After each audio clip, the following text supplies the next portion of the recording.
शौक है, मेरा प्रोडक्ट कॉपर का है, मेरा प्रोडक्ट एल्युमिनियम का है, तो ये महंगा है, वो सस्ता है। तो एग्जैक्टली इसमें बहुत कुछ होता नहीं है। आप सिंपली अगर एल्युमिनियम को देखेंगे तो एल्युमिनियम में 667 डिग्री सेल्सियस होता है मेल्टिंग पॉइंट। कॉपर का 1090 के आसपास होता है मेल्टिंग पॉइंट। तो एल्युमिनियम का बना हुआ स्टेबलाइजर अपेक्षाकृत साइज में बड़ा होगा कॉपर से। ये चीज़ सिंपली आप जान लीजिए। कोई भी 11,000 का ट्रांसफार्मर आप देखते होंगे तो 100 kV का ट्रांसफार्मर आकार में बड़े होते हैं एल्युमिनियम वाले कॉपर के बनस्पत। क्यों? क्योंकि उसका मेल्टिंग पॉइंट ज़्यादा है, तो कम मेटल में छोटा वाइंडिंग में भी उसमें स्पेस कम लगता है। तो आप सिंपली ये ले लीजिए कि एक्चुअल में कॉपर और एल्युमिनियम में डिफरेंस क्या है।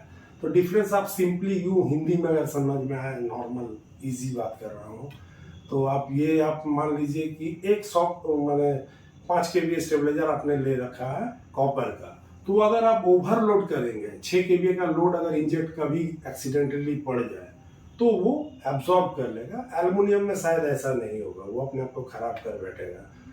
बस यहीं पर डिफरेंस है। नॉर्मली इलेक्ट्रिसिटी रूल को अगर देखेंगे तो 11,000 का जो ट्रांसफार्मर होता है 200 kV तक टेक्निकली एल्युमिनियम में वाइंडिंग चलता है, क्योंकि उसका मेल्टिंग पॉइंट उससे ज़्यादा होगा। तो डायरेक्ट फेस टू फेस अगर कोलिशन होगा, सटेगा, कभी ब्लास्ट करेगा तो मेल्टिंग पॉइंट को एक्सीड करेगा, उससे बढ़ जाएगा। मैंने ट्रांसफार्मर का जो लीड है वो कट जाएगा, गल जाएगा, मेल्ट हो जाएगा।